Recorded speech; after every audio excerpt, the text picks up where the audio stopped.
All right, hello everyone. Today we will be talking about tissues. Okay, so let's get started. All right, so again, as always, roots, prefixes, and suffixes. Um, all right, as we move along. All right, so we have remember chapter one, our hierarchy. Um, cells, if it's cells working together to perform a common function, they're going to be organized into tissues. And histology is going to be the study of tissues. Um, so you can actually, get your PhD in histology. Um, There are four types of tissues in the body: epithelial tissue, connective tissue, muscle tissue, and nervous tissue. We'll be looking at all four, but we'll spend a lot of time on epithelial tissue. Epithelial tissue has four functions: protection, secretion, absorption, and secretion. Definitely going to need to know those. Covers the body surface, lines, internal organs, composed glands. Connective tissue, those are going to be ligaments, tendons, supporting structures, provides a lot of protections, fill spaces, fat storage, produce blood cells. Bones are actually a type of connective tissue. Blood cells are a type of connective tissue. Muscle, obviously, I think we all know what muscle is. We have three types of muscle: smooth muscle, cardiac muscle, and skeletal muscle. Um, Nervous tissue, we have kind of two broad sections of nervous tissue: neurons and the neuroglia. Neuroglia has a lot of subcategories in the central nervous system, peripheral nervous system. We'll cover that in subsequent chapters. But remember, two or more tissues that work together to form a common purpose is an organ. So, for example, muscle tissue in the heart, um, and that pushes blood, form connective tissue, um, forms the organ, the heart. All right, so intercellular junctions. Basically, they connect cell membranes together. We have three types of junctions: tight junctions, desmosome junctions, and gap junctions. Tight junctions are the, for lack of a better word, the tightest type of junction that we have in the body. They prevent a lot of substances from either entering or leaving the cells. So think of like the blood-brain barrier. We don't want a lot of substances going back and forth between the blood-brain barrier. So these are going to be tight, very tightly compact barriers between the cells. Desmosome junctions, these are going to be very resistant to shearing and tearing. They're going to be very tough.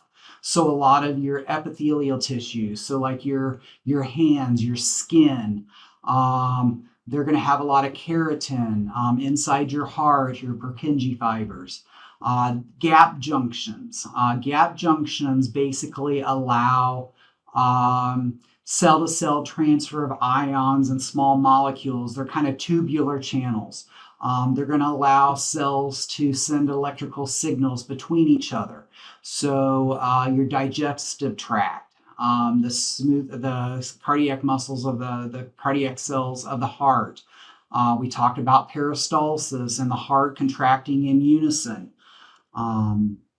So here you can see kind of a visual representation of the tight junctions and desmosome junctions and gap junctions. Remember, the gap junctions have those tubular channels. Desmosome junctions almost look like spot welds. Tight junctions are almost like a belt. All right, with the blood-brain barrier, what happens if you get an infection inside your brain? How do we deal with that? Right now we don't have a lot of antibiotics that can cross over into the blood-brain barrier. We're working, with nanotechnology to find a way to cross that blood-brain barrier. We know that um, um, we can combine drugs to cross the blood-brain barrier, but we're working with insulin, for example, to inhale insulin instead of being injected. Um, so we're working with using nanotechnology to create very minute, very small particles to get medications to cross the blood-brain barrier. All right, so moving on with the skin. We have kind of several layers of the skin. First, we have what's called the epidermis. It's the outer layer of the skin, then the dermis, and then the hypodermis. So skin is a type of epithelial tissue. There's three main layers: the epidermis, the dermis, and the hypodermis. And I will tell you that the hypodermis is not really part of the skin, even though we talk about it with the skin. It's a bunch of adipose tissue. It has some muscle down there, but we just throw it in here because it's right there. So why not talk about it since we're here? With the epidermis, we can break down the epidermis into 5 layers. We'll talk about these 5 layers later on as well. Those 5 layers, we'll definitely talk about them next semester in the integumentary system. 5 layers. Stratum just means layer. So the stratum corneum, lucidum, granulosum, spinosum, basal or basal. The stratum basal is just a basement membrane. Anytime you see basement membrane, a basement membrane just anchors something to something else. So in this case, the stratum basal anchors the epidermis to the dermis. And you will have to remember these 5 layers in order. So, I've heard different mnemonics. So top to bottom, come, let's get sunburnt. Don't recommend it, or bottom to top, Britney Spears glows like candy. I don't care, however you want to remember him. All right, so epithelial tissue is the broadest of the 4 types. Remember, epithelial, connective tissue, nervous tissue, muscle tissue. We had those 4 functions: secretion, absorption, protection, excretion. So protection covers organs and body surface. Obviously, your skin is a protective mechanism. Lines cavities and hollow organs. Secretion, we produce sweat. We produce sebum. We produce the acne sweat glands. We produce oily hair. And we say that it has a free or apical surface on the outside and a basement membrane on the inside. Remember that basement membrane anchors something to something else. So it could anchor to an underlying connective tissue. That underlying connective tissue is a lot of fibers, primarily collagen fibers. And that free apical surface, if we're talking about the skin, is going to be the outside world. But we'll see examples of that outside not necessarily being the outside world. Think about your stomach. The inside of your stomach is an apical surface, even though it's not an outside world. We'll see examples of your gland secreting stuff into like an open cavity. Epithelial tissues typically are avascular, which is why you get a paper cut and it really doesn't bleed. Absorption. Nutrients have to get into these epithelial tissues from that underlying connective tissue, and the cells are readily going to divide. The injuries heal rather rapidly. You get a cut, it doesn't last for weeks and weeks and weeks.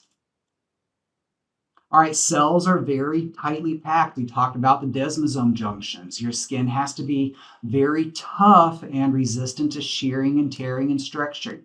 Polarity may contain cilia and microvilli.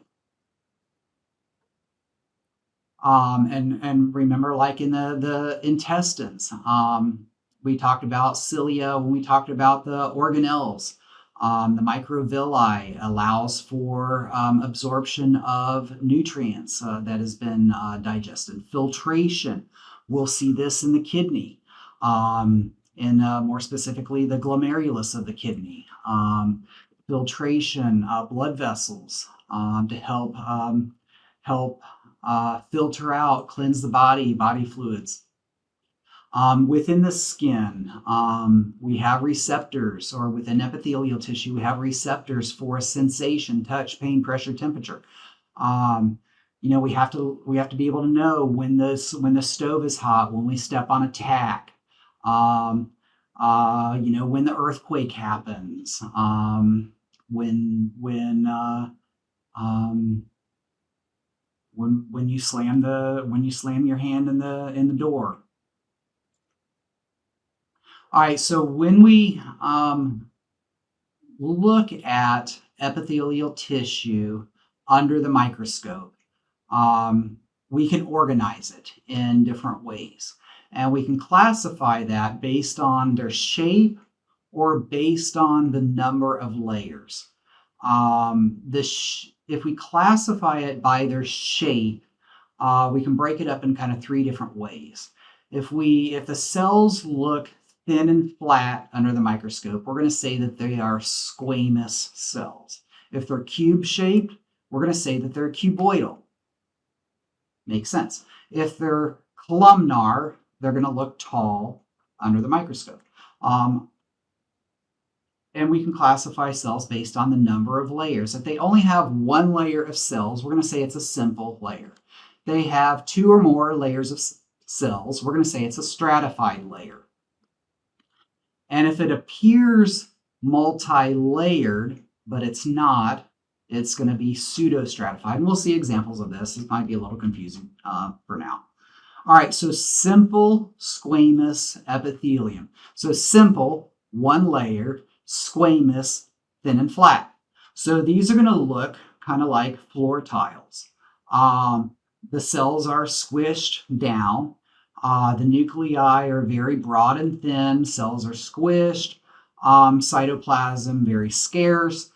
These cells are very, very delicate. They're easily damaged.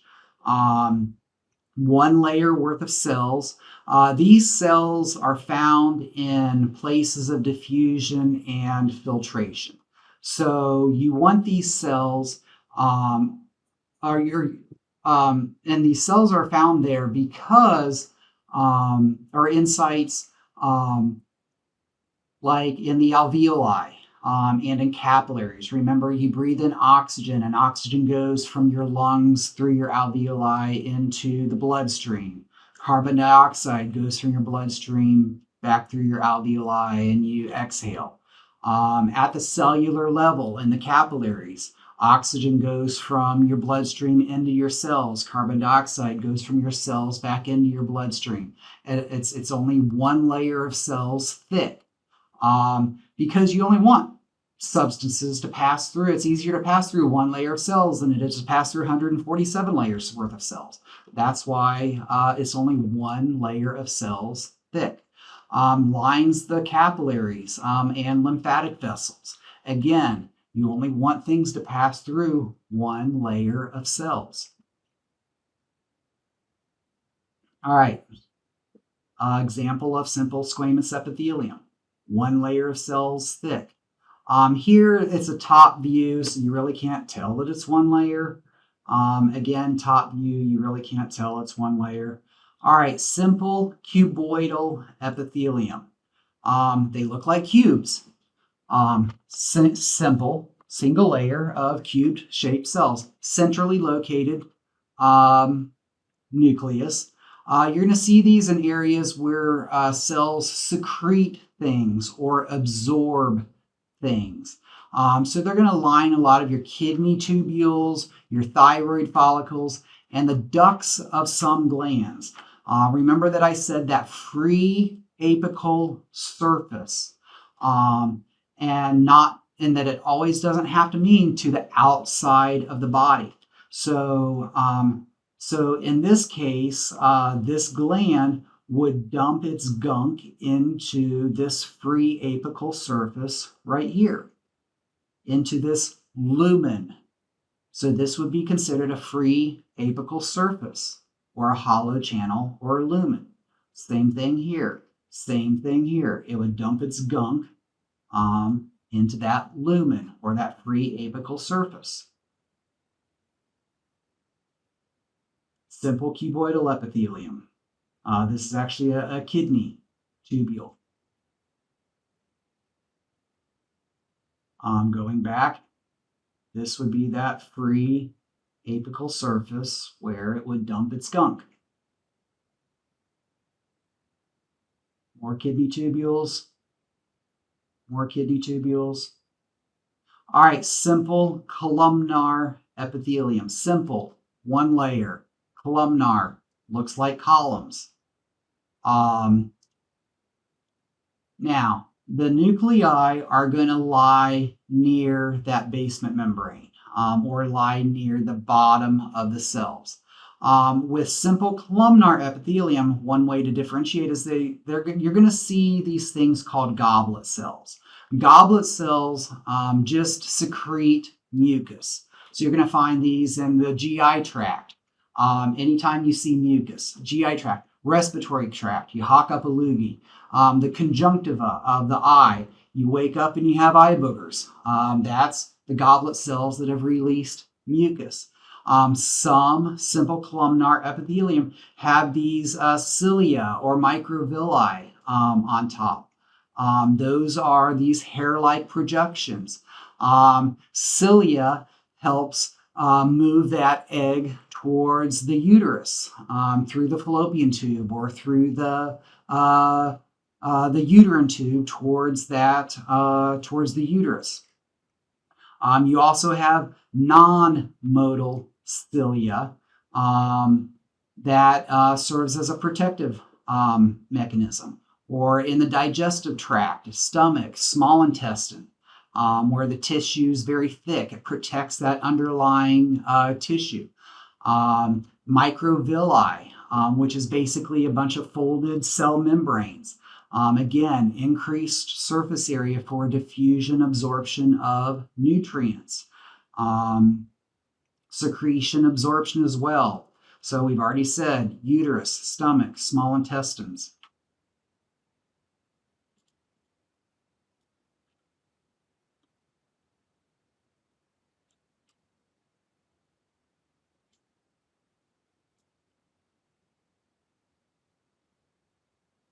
All right, simple columnar epithelium, small power, higher power. So you can kind of see the columnar shape there. Even more power. And you can see the little hair-like structures here. Here you can see the goblet cells. All right, pseudostratified columnar epithelium. Now, pseudostratified, remember that that definition was that it appears multi-layered, but it's not. So you can see that the nuclei are all over the place, whereas with regular columnar, the simple columnar, that the nuclei are kind of all down at the bottom.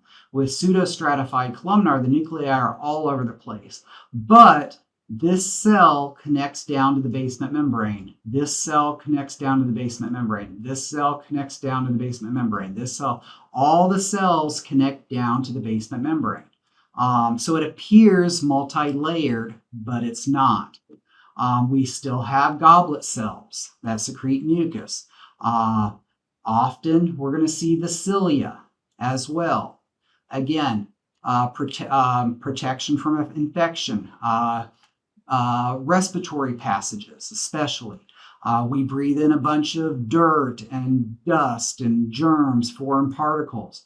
This cilia is there to trap all of that bad gunk that we breathe in and hope that it will propel it out and we can cough, or the goblet cells will secrete mucus and trap the bad stuff that we breathed in, and we can cough it out or sneeze it out. All right, low power pseudostratified, higher powered, even higher powered. So you can see the hair-like projections on top. All right, stratified squamous. So multi-layered, thin and flat. So what we do is, if you look down here, that bottom layer appears cuboidal. But we only name it for that top layer worth of cells. The top layer of cells are squamous. So that's how we come up with stratified squamous. We only look at the top layer when we name it. So since those outermost cells, that top layer is squamous, that's why we say stratified squamous epithelium. So stratified squamous epithelium, obviously stratified, multiple layers. Stratified squamous on your skin, very thick, protective layer. Under constant friction. Remember, your skin is under constant friction. Inner lining of your esophagus, under constant friction as food passes through it. We're going to see in next chapter that the new cells are going to be replicated in that deepest layer of the near that basement membrane. And then as they're replicated, they're going to be pushed out. I already mentioned lines the esophagus, oral cavity, the pharynx, that's your throat, vagina, anal canal. All right, stratified squamous epithelium. All right, so with your skin, we have this keratin. Keratin is actually what's made up of your fingernails, your toenails. It's in your hair as well. Basically, it's a tough, fibrous, waterproof protein that's stored in your cell. And eventually, as your cells start to die out, remember that there's those 5 layers in your skin, all those stratum layers. And as your cells move from that stratum basale layer to the stratum corneum layer, those cells are going to die out.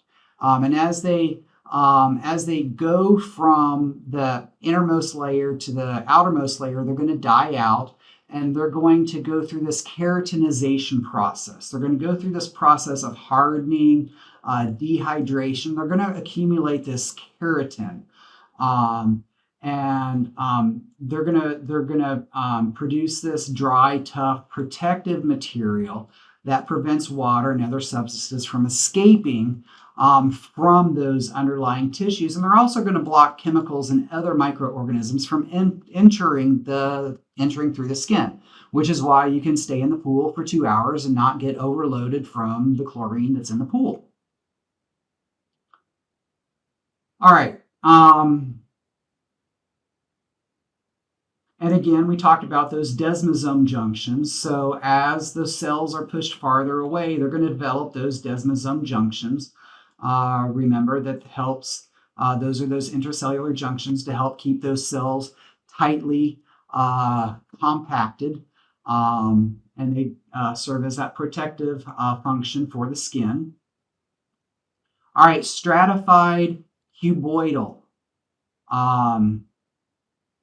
epithelium, stratified, multiple layers, cuboidal, cube-like cells. Unlike stratified epithelium, where we're going to see multiple layers, with stratified cuboidal, we really only see 2 to 3 layers of cube cells. And it's really only protection. that we see. We're going to see these in your mammary glands, sweat, salivary glands, and pancreas. Also forms the lining of your ovarian follicles and your seminiferous tubules. That's found in your testes. Again, we have that free apical surface where things are going to get dumped out into your sweat glands would dump out into here and then eventually lead to the outside world. Again, stratified cuboidal epithelium, stratified columnar epithelium. Again, we name it for that top layer of cells. So that top layer of cells appear cuboidal, even though the bottom layer looks more cuboidal. Male urethra, conjunctiva of the eye, some ducts of the exocrine glands. Again, free apical surface here. Stratified columnar epithelium. All right, transitional epithelium. So transitional epithelium is, we also call it uroepithelium. Again, multiple layers. It lines the urinary bladder, ureters, and part of the urethra. So pretty much anything that urine comes in contact with. And so basically, you wake up in the morning, your bladder's full, and your cells are very stretched thin. So that's this picture down here. Then you go pee, and your bladder relaxes, and everything relaxes, and goes back to this shape. Then you drink your 3 gallons of water, your bladder and everything's full, goes back to this picture. Then you go pee, and it goes back to this picture. Then you drink another 3 gallons of water, it goes back to this picture. Then you go pee, and it goes back to this picture. So transitional epithelium just kind of is where your cells get stretched and relaxed, stretched and relaxed, stretched and relaxed. So your bladder area or wherever we see urine, ureters, bladder, and urethra is really where we only see transitional epithelium.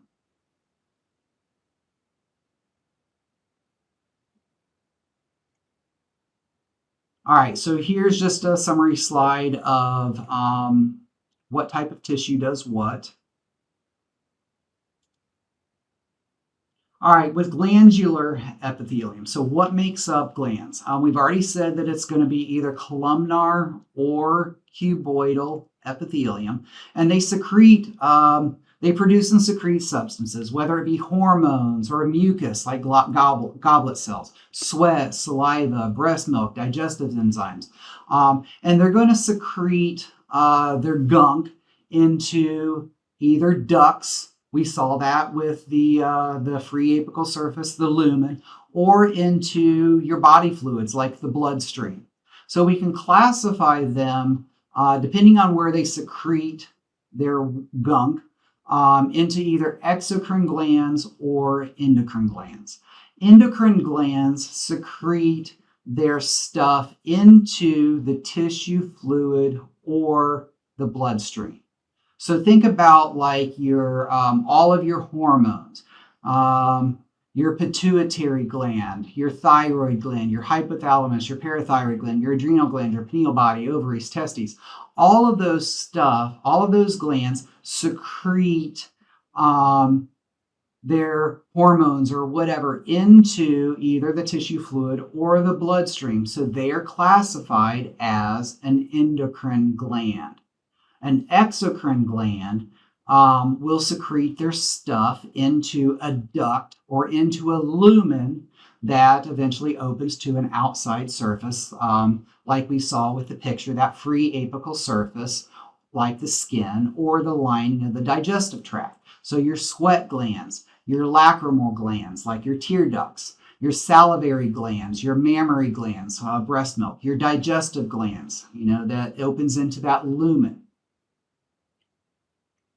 And we can see that the structure of exocrine glands can either be unicellular or multicellular. We saw unicellular glands like the goblet cells. Those are unicellular. Remember, goblet cells secrete mucus. Multicellular glands, they can be either simple or compound, like your sweat glands, your salivary glands. We're not really going to go into too much about this, but they can look like a simple tube. There's one tube, a simple branched tube, where the tube branches. Simple coiled tube, it coils. Simple branched alveolar. These kind of look like alveoli. Compound tubular. Multiple tubes. Compound alveolar. So just, we're not going to do much with this in class. So compound, remember that just know that the duct branches before reaching the glandular cells or secretory part. So here, the duct branches before reaching the secretory part. So the secretory portion is going to be the pink stuff. So it's branched before it reaches the pink portion. That's what compound means. All right, so an example. The pyloric glands of the stomach, they have very short ducts and the tubes are branched. So very short ducts and the tubes are branched. So that would be simple branched tubular glands. So really, that's the only one you're going to have to memorize. All right, just a summary slide for that one. All right, so when we're looking at what secretes what, we have three different types of glandular secretions: merocrine, apocrine, and holocrine. Some textbooks you'll see merocrine, some textbooks you'll see ecrine or ecrine.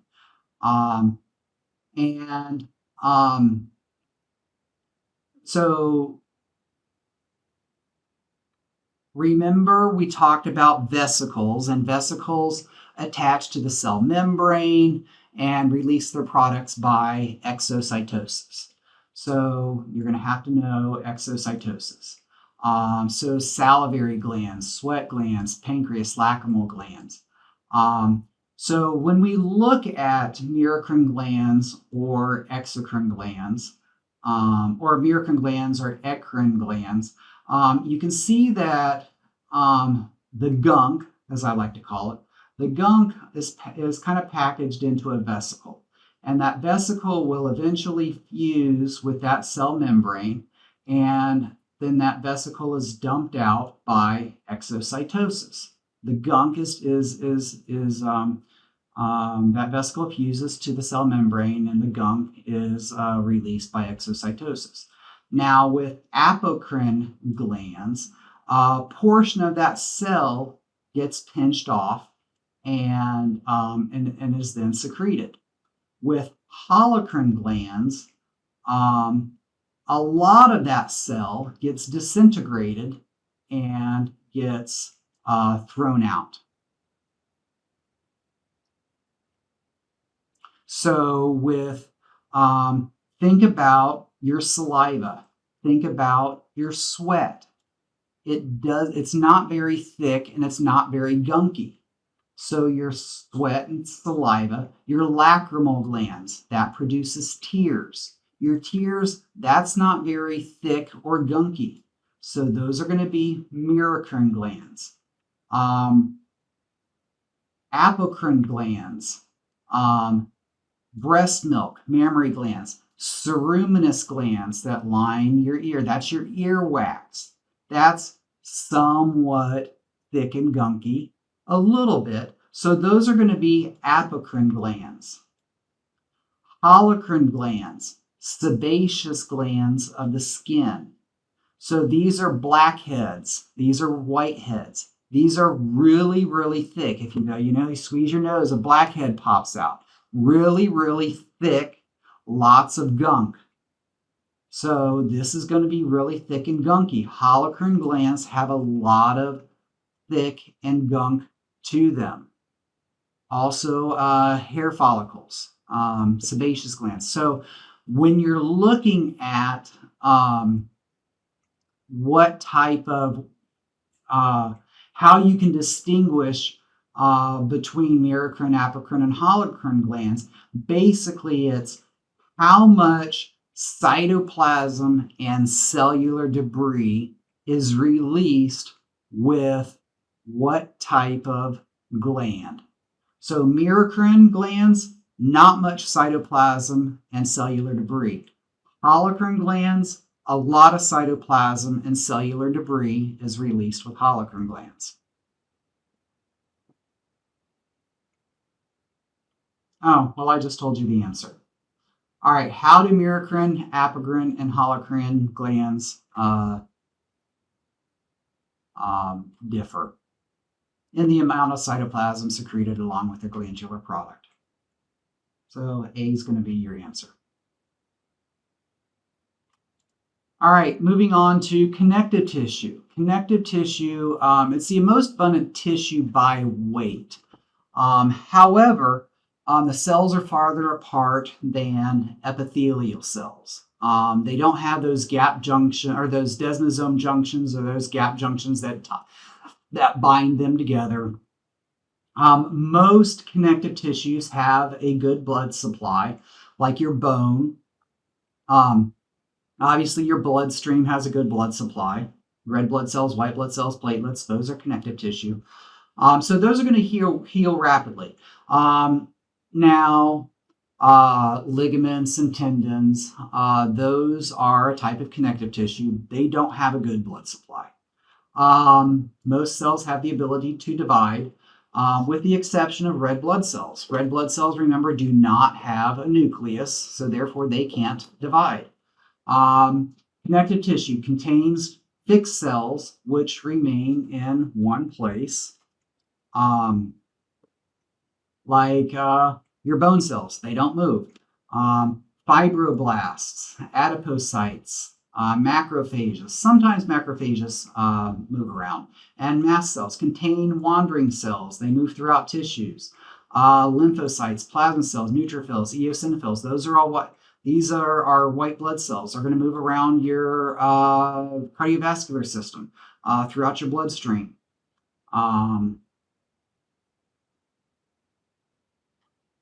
All right, so your connective tissue, they're going to arise from this thing called mesenchyme, which is a type of stem cell, a multipotent stem cell. It differentiates into osteoblasts, chondrocytes, myocytes, fibroblasts, and adipocytes. We really don't need to know that. But they consist of cells within this thing called an extracellular matrix. So remember intracellular fluid, extracellular fluid. Extracellular means outside. So outside the cell. So basically we're looking at everything outside of the cell. So a bunch of protein fibers. When we talk about it, we'll see we have collagen, elastic, and reticular fibers, or sometimes we'll say elastin instead of elastic. We have this thing called a ground substance. Ground substance is basically a bunch of non-fibrous proteins. So protein fibers are your collagen, elastin, and reticular fibers. Ground substance is your non-fibrous proteins. It's a watery gel-like fluid with a bunch of other molecules in it. In your epithelium, that's where we see our basement membrane and your interstitial matrix. We can see integrins. We talked about integrins when we talked about the splinter in the thumb or in the finger. Integrins slow white blood cells. In other body parts, we can see these various glycoproteins. So the consistency varies from fluid to solid. Remember, red blood cells, your blood products are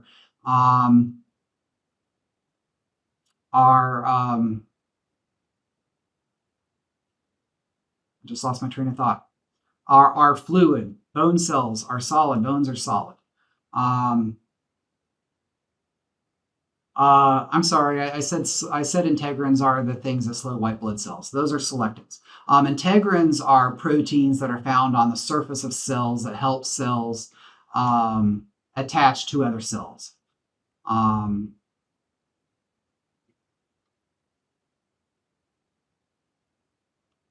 all right, so here you can see a bunch of different types of cells that are involved in your extracellular matrix. We have mast cells, elastic fibers, macrophages, collagen, fibroblasts, these stem cells, white blood cells, ground substance, adipose cells or just fat cells, some blood in the blood vessels, antibody producing cells, fixed macrophages, reticular fibers. Obviously, these aren't going to be all found in the exact same spot. All right, so what do connective tissues do? They're going to bind structures together, skeletal muscles to bone. What's the difference between ligaments and tendons? Ligaments connect bone to bone, tendons connect muscle to bone. They provide support, protection, and padding for our internal structures. They serve as a framework. They kind of help skeletal system. It helps us stand up. They fill our spaces. Adipose tissue stores fat. It's an energy reserve, produces blood cells. Our bone, red bone marrow, produces our blood cells. Helps protect against infection. Our white blood cells do. Helps repair tissue damage. Provides an environment where exchange of nutrients takes place. Remember, that's our cardiovascular system, our bloodstream.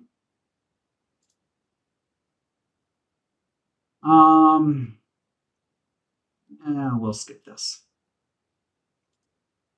All right, fibroblasts. So fibroblasts are fixed cells. They kind of look like a star a little bit. They're our most common type of cell. Basically, fibroblasts produce a lot of different types of cells that we'll talk about later on. They produce and secrete our three fibers: our collagen fibers, our elastin fibers, and our reticular fibers. And they're going to respond and help very quickly to injuries. They help repair our tissues.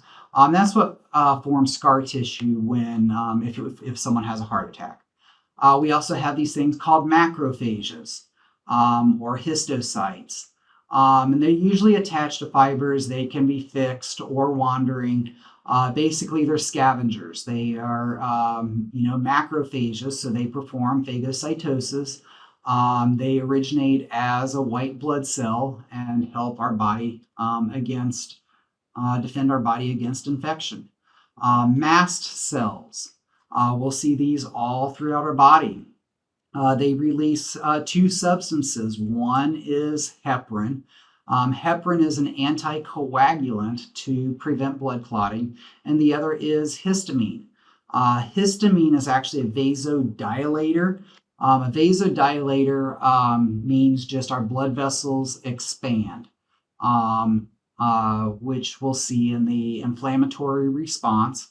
Whenever our blood vessels vasodilate, our blood pressure will drop. So you go outside in the springtime, you breathe in a bunch of pollen, you get the nasty eye gunk, the watery nose, the sneezes, and that's your inflammatory response kicking in. And it's because these mast cells have released histamine. And you take Benadryl, which is an antihistamine, to kind of counteract a lot of these symptoms. All right, so I said that fibroblasts produce these three fibers: collagen, elastic, and reticular fibers. So collagen, if we look at it under the microscope, they're very thick threads of collagen. All these three are basically protein fibers. Collagen is basically the body's main structural protein, about 30%. Has a great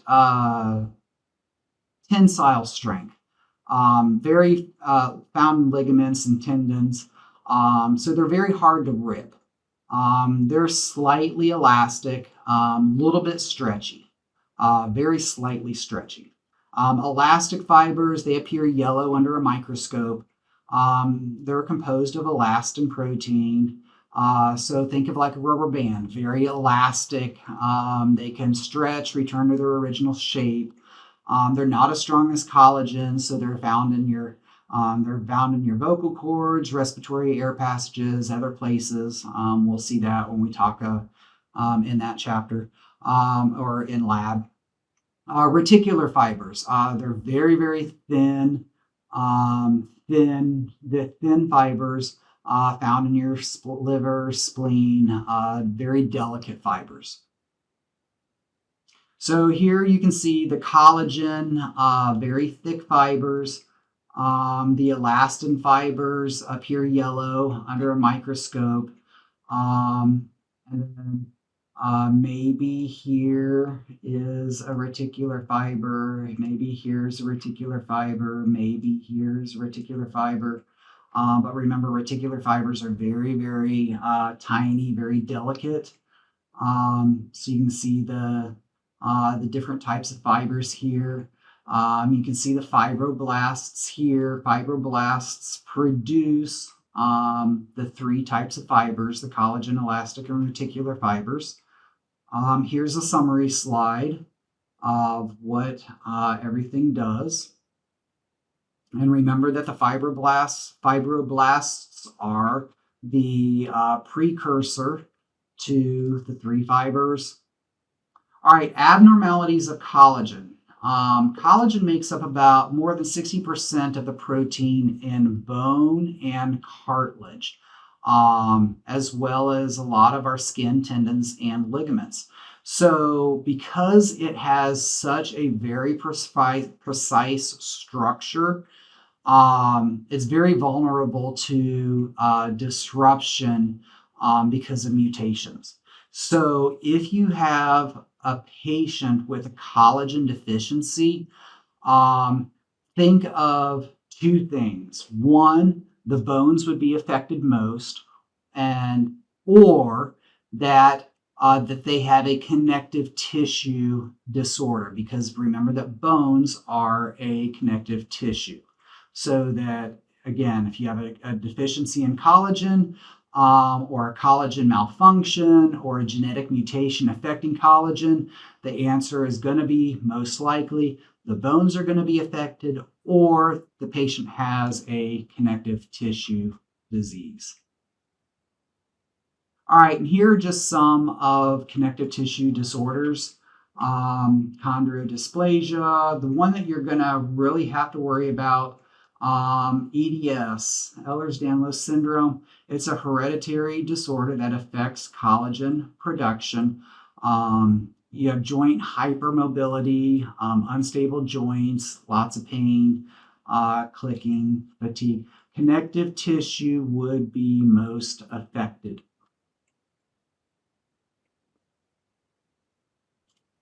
All right, with connective tissue, we can kind of break it up into two different categories: connective tissue proper and more specialized connective tissue.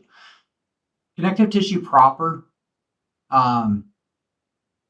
we have loose connective tissue and dense connective tissue. Loose connective tissue really has less collagen than dense connective tissue. We have areolar, adipose, and reticular connective tissue. Depending on what textbook you look at, really areolar connective tissue is really the only type of loose connective tissue in some textbooks, whereas adipose connective tissue is not a loose connective tissue, and reticular connective tissue is not a loose connective tissue. But this textbook does classify adipose and reticular connective tissue as a loose connective tissue.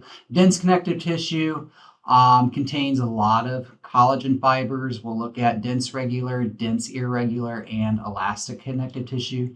Specialized connective tissue, those are going to be your cartilage, bone, and blood. All right, so loose connective tissue, again, very delicate, thin membrane, lots of fibroblasts. Remember, those are the precursors in a gel-like substance. That's going to be your ground substance. Has collagen, elastic, and reticular fibers. It's going to be beneath most of your epithelia or epithelium. So it's going to have some nerves and blood vessels. They're bundled in a cobweb-like appearance. This is areolar connective tissue. So remember how I said we had the dermis, the epidermis, dermis, and hypodermis. So this would be found in the hypodermis, areolar connective tissue. All right, so here you can see just a bunch. You can see a capillary, the collagen fibers. You can also see some mast cells. The white stuff is your ground substance. The elastic fibers, collagen fibers. All right.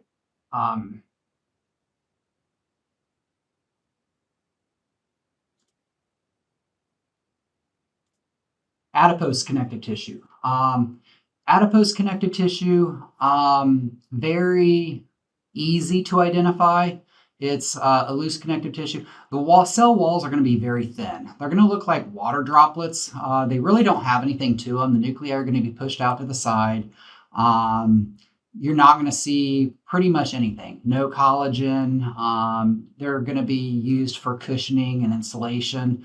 Some people have more adipose tissue than others. It's basically fat. Adipose tissue is fat. And it's used for energy for storage in the cytoplasm. We find it beneath the skin. That's our subcutaneous layer, behind the eyeballs, sometimes around the heart, kidneys, in between our muscles. So there's some adipose tissue right there, some more adipose tissue.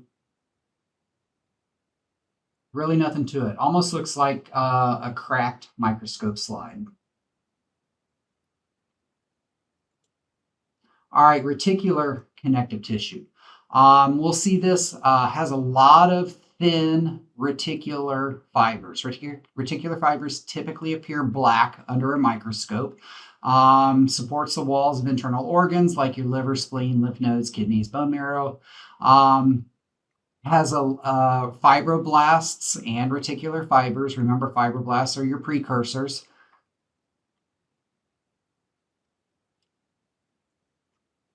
So fibroblasts there, fibroblasts, and then all the black little spider webby things are your reticular fibers.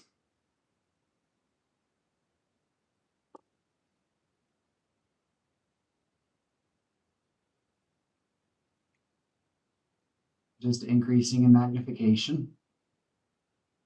All right, so dense regular connective tissue. This one is very easy to identify in just that it's wave-like pattern. These are going to be ligaments, tendons, your dermis. I wouldn't say your dermis. I'm not sure why this textbook, maybe some of the dermis. Anyway, all right, so binds body parts together. It's very, very, very strong, very closely packed, very dense collagen fibers with some elastic fibers in there. Usually poor blood supply. Remember, like your tendons and your ligaments don't heal very well if you injure them. Has a lot of fibroblasts. So you can see the fibroblasts here, but you can really identify that wave-like pattern. Dense, irregular connective tissue, I would say more of the dermis than dense, regular connective tissue. only because it doesn't have that wave-like pattern. Digestive tract, the periosteum, that's what covers the bone. The perichondrium is what covers the cartilage, and then you're around your skeletal muscles. So here, with dense irregular connective tissue, it also allows for some twisting and some friction. Whereas with dense regular connective tissue, it doesn't allow for twisting. So like your ligaments and tendons, you really can't twist those. Those are really only for a little bit of stretching. Not an organized wave-like pattern like we saw with dense regular connective tissue. But we'll still see those collagen fibers, fibroblasts, and that ground substance. All right, elastic connective tissue. Lots of elastic fibers, some collagenous fibers, fibroblasts. We'll see this in the spinal canal. We'll see this a lot with the walls of hollow organs, such as your blood vessels. Now, remember, anything that needs to be stretched would be elastic connective tissues. So remember, elastic, rubber band. Now, why would blood vessels need to have this elastic connective tissue? So our blood vessels undergo constant changes due to changes in heart rate, blood volume, blood pressure changes. So they have to have this elastic connective tissue in order to accommodate this vasodilation, vasoconstriction, in order to accommodate changes that we need for blood pressure changes. All right. So here's some elastic connective tissue. Elastic connective tissue, definitely. All right, specialized connective tissue. So this is going to be our cartilage, bone, and blood. They're very, very unique. They have specialized cells. So cartilage, our ear is made of cartilage. We have cartilage at the ends of our ribs that connect our ribs to our sternum. So they're used for protection. We'll learn in, I think, Chapter 7 how cartilage turns to bone, so they model for developing bone. Their extracellular matrix contains this collagen embedded in that gel-like substance, water, and this chondromucoprotein. We also have these chondrocytes, which are cartilage cells that occupy this lacunae, which are small chambers in bone tissue. And again, cartilage, lack of blood supply. So if you damage your cartilage, it heals very slowly. Again, covered by this perichondrium. It's another type of connective tissue. We have three types of cartilage: hyaline cartilage, elastic cartilage, and fibrocartilage. So hyaline cartilage is going to be your most common type of cartilage. Very smooth, a little bit of flexibility to it. We'll see this your ribs, sternum, your nose. Articular cartilage. The articular cartilage covers the very ends of your long bones, like your humerus, radius ulna, your femur, and your respiratory passages, and then also your embryonic skeleton, which we'll talk about, I believe, in Chapter 7. So if you look at your ribs, here's hyaline cartilage, kind of what it appears like underneath the microscope, so kind of down here. Elastic cartilage, elastic, again, surrounded by perichondrium. We have those chondrocytes that look like those thread-like elastic fibers. Outer ear, we actually call the outer ear your auricle or your pinna, your earlobe, the epiglottis, which when you, in your larynx, the back of your throat. So your epiglottis is when you swallow your food, your epiglottis covers your trachea. so that your food doesn't go down into your trachea, your windpipe, and also your blood vessel walls. So we have elastic cartilage in your blood vessel walls as well to accommodate the vasodilation and vasoconstriction. So I think elastic cartilage is very easy to identify as well. Fibrocartilage, very durable, very tough. Lots of dense collagen fibers, shock absorbers. So think of support, rigidity, your vertebral discs, your cartilage pads of your knee, the menisci, your pubic symphysis.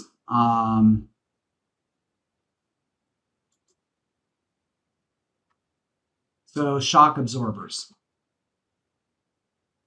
There's fibrocartilage. All right, bone tissue. Obviously, bone tissue is the most rigid connective tissue. It's composed of mineral salts. Most people think of calcium and phosphorus, but it has more than just calcium and phosphorus as well. We'll talk about that later on. And some collagen. Bone obviously supports our structures, protects our vital structures. Our rib cage protects our lungs and our hearts. Produces blood cells. I've already said several times that our red bone marrow produces our red blood cells, white blood cells, platelets. Already talked about calcium, phosphorus. We know attachment sites for muscles, form skeletons.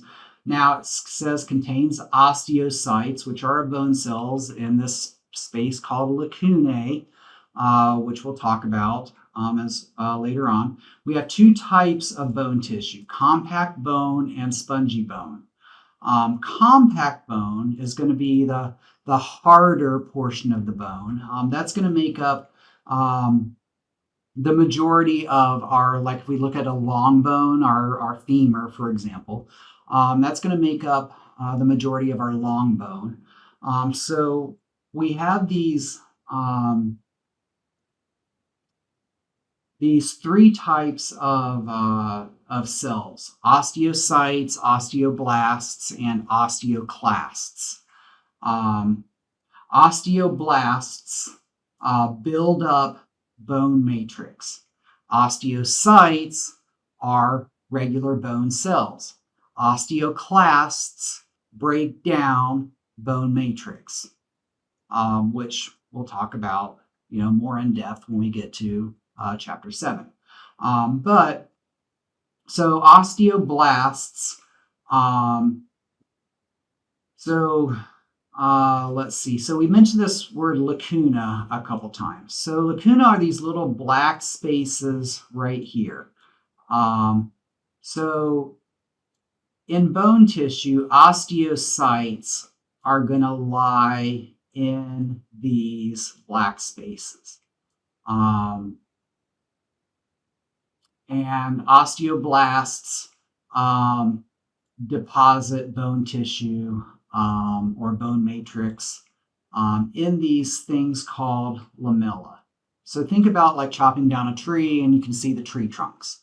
And eventually we're going to have so much, we're going to have these rings around this central canal, or this thing called a Haversian canal.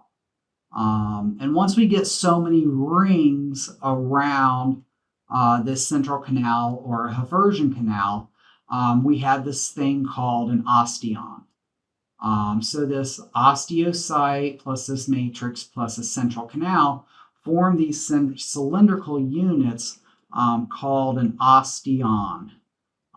These cylindrical units are called osteons. And these osteons, they're actually the functional unit of compact bone.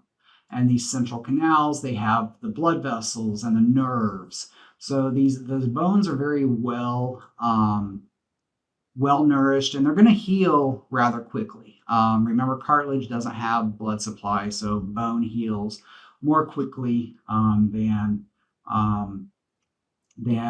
cartilage does. All right, so you can see the osteons. The The osteons are the circles, the orange circles. Those are the functional units of compact bone.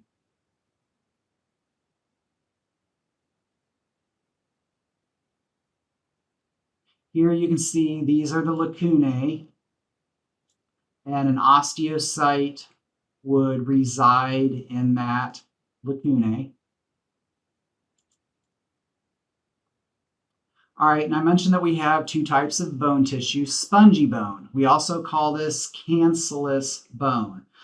This would make up the ends of the long bone. So we also call these the epiphyses of the long bone. They also contain osteocytes, but they also have a lot of empty space in the ends of long bone. So they're going to be lighter in weight compared to compact bone. And I mentioned before that we have those three suffixes: osteocyte, osteoblast, and osteoclast. Usually, a blast is something that produces something else or a precursor to something else. So remember, fibroblast produces those three fibers. The elastic fibers, the collagen fibers, and the reticular fibers. Usually a blast is an immature form of the root word. So remember, fibroblasts produce the raw materials for fibrocytes. And in the context of bone tissue, osteoblasts are actually immature osteocytes. So osteoblasts are kind of living out here. And then remember, osteocytes live in that lacuna. So once they mature enough, osteoblasts will come into that lacuna. And once they mature enough, they go in that lacuna and they become an osteocyte. Usually, an osteocyte is the functional unit of whatever we're talking about. So, for example, a myocyte is the functional unit of a muscle cell. An adipocyte is the functional unit of a fat cell. An osteocyte is not the functional unit of a bone cell. Remember, I said that the osteon is the functional unit of the skeletal system. Clast is usually a cell that destroys or reabsorbs or resorbs something. In the context of the skeletal system, I said that osteocytes break down bone matrix. All right, specialized connective tissue, blood. So we have these things called formed elements that are suspended in our plasma. And we saw a chart of our plasma, and that 45% of our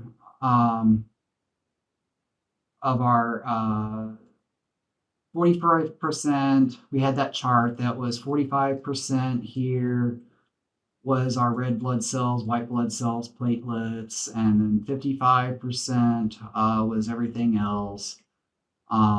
So we have red blood cells, white blood cells, and platelets. Red blood cells we call erythrocytes. White blood cells we call leukocytes, and platelets we call thrombocytes. Now, red blood cells transport gases. They have hemoglobin in them. Remember, hemoglobin transports oxygen.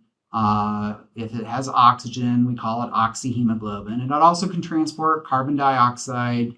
We call that carboxyhemoglobin or carbaminohemoglobin. If it has carbon monoxide, we call it carboxyhemoglobin. Anyway, white blood cells are going to defend against infection. We have 5 types of white blood cells. Platelets help with blood clotting. All they are just cellular fragments. And they transport, everything transports substances around the body. So here you can see a bunch of red blood cells. Here you can see white blood cells. And then here you can see a platelet. There's a platelet. There's a platelet. There's a platelet. All right, summary slide of different types of connective tissue proper, different types of connective tissue, different cell types. Now, I mentioned that we have 5 types of white blood cells: neutrophils, lymphocytes, monocytes, eosinophils, and basophils. We'll actually get to those in a subsequent chapter. All right, membranes. We talked a little bit about this in a previous chapter. Epithelial membranes, they're composed of an epithelial. They're composed of an epithelial and an underlying connective tissue. And they're going to cover body surfaces and line cavities. We have 3 types of epithelial membranes. We've already talked about some serous membranes that line the body cavities that don't open to the outside. We talked about that parietal layer and that visceral layer. Remember that visceral layer lines the organ, and that parietal layer lines that cavity. Remember your parietal peritoneum, your visceral peritoneum, your parietal pericardium, your visceral pericardium. Go back and look at that chapter. Your serous membrane is going to be made up of a simple squamous epithelium plus a thin layer of areolar connective tissue. And between those layers, we have that serous fluid that reduces friction. It's going to help lubrication so that visceral and parietal layer don't really rub up against each other. All right, mucous membranes. Mucous membranes line cavities and tubes that open to the outside of the body, like your oral canal, or oral cavity, your nasal cavity, your digestive, respiratory, urinary, reproductive tracts. They're going to be made up of some type of epithelium plus an areolar connective tissue. So, for example, your oral cavity is made up of stratified squamous epithelium plus an areolar connective tissue. Your nasal cavity has pseudostratified columnar epithelium plus areolar connective tissue. Your small intestine is made up of simple columnar epithelium and areolar connective tissue. Again, remember those goblet cells that secrete mucus. And just as a side note, spicy foods actually irritate the membranes of your mouth, and they can actually trick your goblet cells to produce a protective layer of thick mucus. Just wanted to throw that in there. All right, cutaneous membranes. They cover your body surfaces, commonly called skin, and it's part of the integumentary system, which we'll get into next chapter. So if you're looking for skin as an answer on your quiz or exam, it might not be there. So look for cutaneous membrane, because that might be your answer. Synovial membrane, not really a membrane that we're going to talk about now. It's very different from epithelial membrane. It just lines your joint cavities. We'll talk a little bit about that in chapter 7. All right, muscle tissue.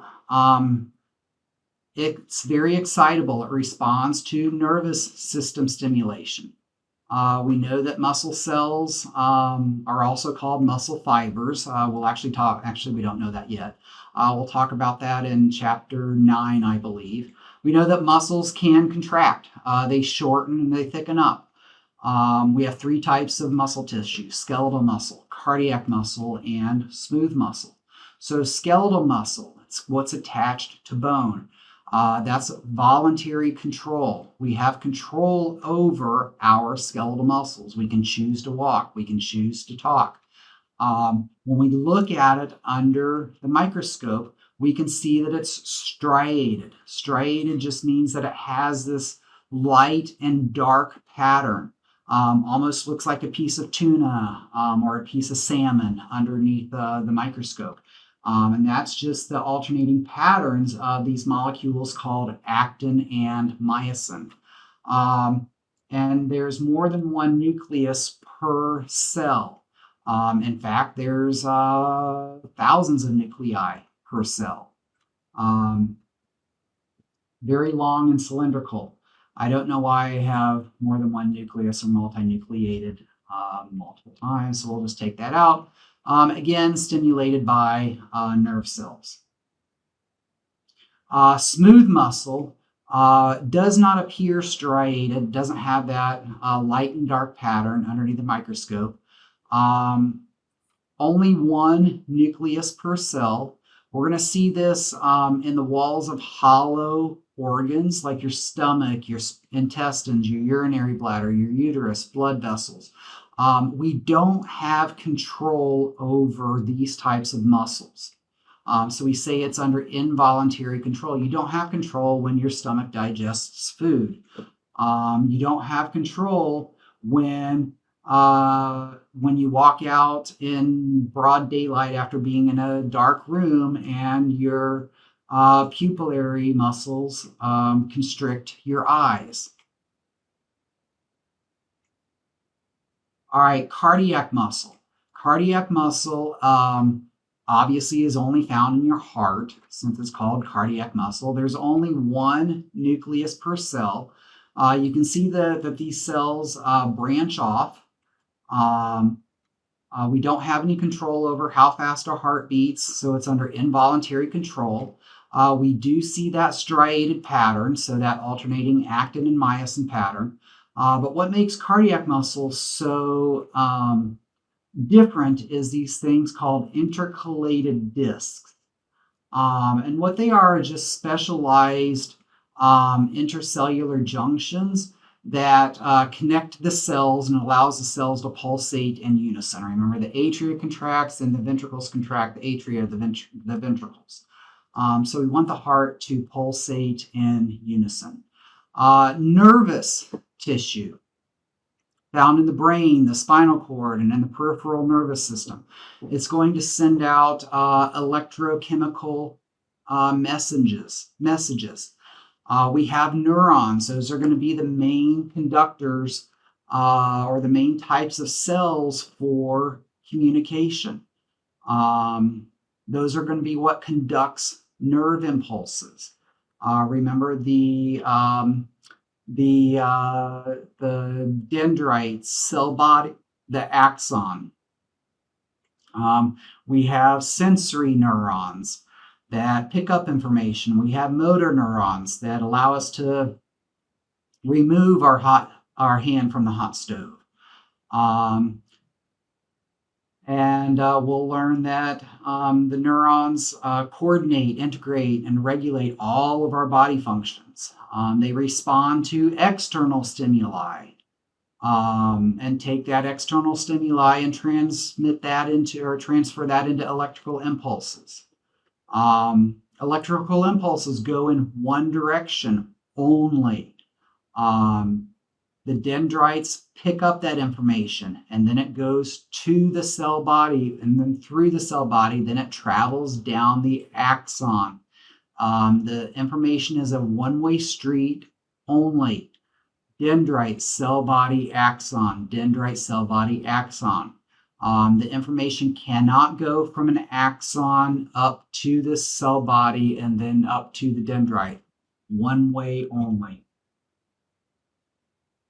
All right, also neurons have these things called neuroglia. There's the supporting structures of the nervous system or nervous tissue. So we have the neuron, which is the dendrite, cell body, and axon. But we also have these things like astrocytes, oligodendrocytes, microglial cells, myelin sheath, or whatever, that provide supporting structures to or of the neuron. They provide nutrients and growth factors to the neuron. They connect them to blood vessels.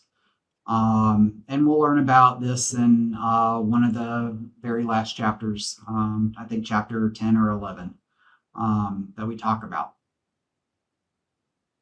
All right, when a signal travels from a motor neuron to a skeletal muscle, what path does the nerve signal travel? All right, from the neuroglia of the motor neuron down the axon, then from the axon to the muscle. All right, so remember that the neuroglia is a supporting structure, not a neuron. So we need something with the neuron. So A would be wrong.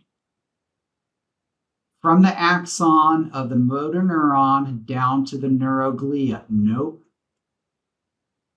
From the axon of the motor neuron down to the dendrites, and then from the dendrites to the muscle. No, remember it's a one-way street only. Dendrite cell body axon to the dendrite cell body axon. So from the dendrites of the motor neuron down the axon, and then from the axon to the muscle. Yes. All right.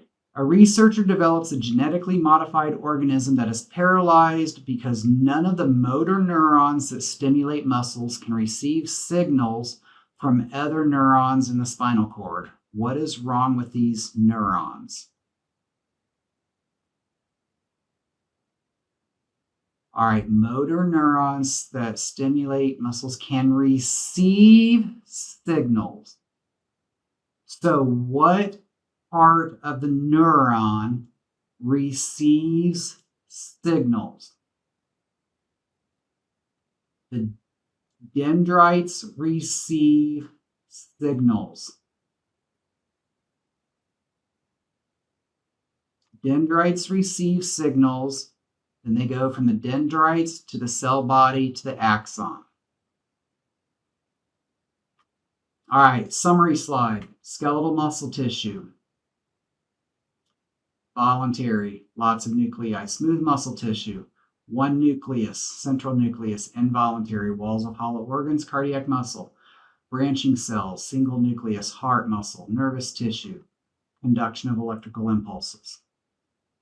All right, that is it for chapter 5.